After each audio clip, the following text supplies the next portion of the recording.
Okay, this is the ACE4 homework, 15 through 20, and number 34. So let's start for 15 through 20. So for exercises 15 through 20, it says to tell whether each pair of ratios is equivalent. So we'll figure this out. Okay, so 3 to 2 and 5 to 4. So you can kind of think of this as dimensions, which we had worked on extensively in the past 3 investigations. So we can just say 3 by 2 to 5 by 4. And what you need to do is see, is there a scale factor? So if there's a scale factor that you can take 3 to 2 and make 5 to 4, then it will be equivalent.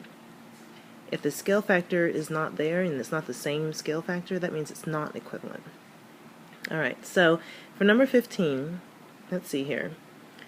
3 to 5, well, let's look at the easier one first. 2 does go into 4. Okay, so if you multiply 2 times 2, that'll give you 4. If you multiply 3 times 2, that gives you 6. So that means that this is not equivalent. That's not equivalent. Okay, for number 16, 8 to 4 and 8 to 12, and 12 to 18, 8 to 4 and 12 to 8. Alright, so let's take a look at this. 4 times 0.5 will give you 8. Or 4 times 2 will give you 8. So 4 times 2 will give you 8. If I did 8 times 2, it would give me 16. So this is not equivalent.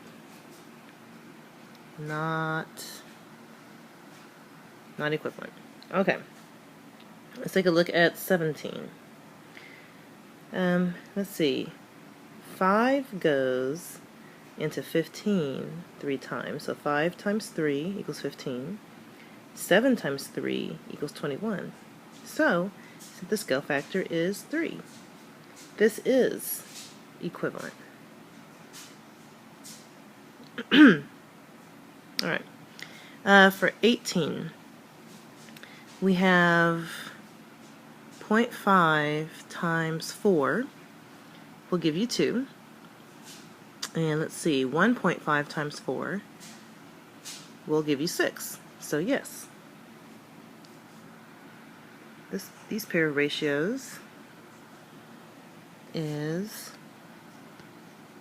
equivalent as well. Okay. For 19, 1 to 2 and 3.5 to 6. Okay, 2 times 3 equals 6. 1 times 3 equals 3. So that is not equivalent. Alright, the last one. 2 times 2 is 4. 3 times 2 is 6. So, yes.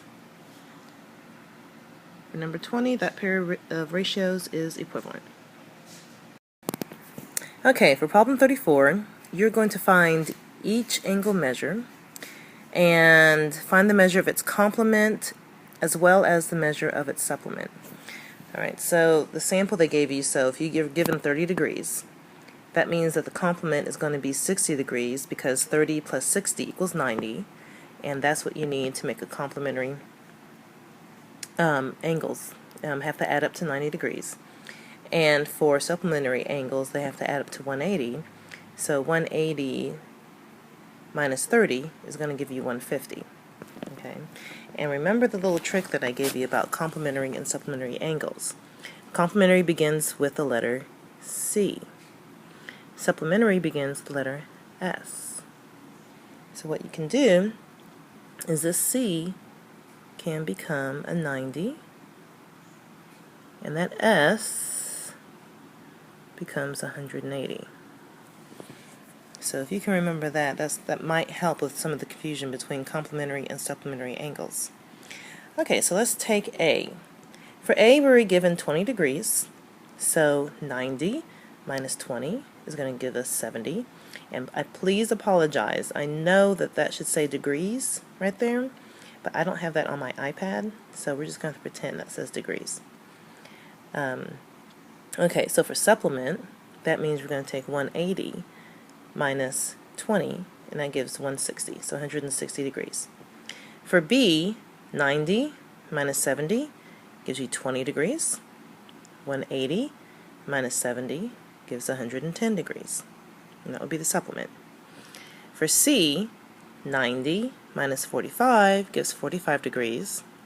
180 minus 45 gives 135 degrees.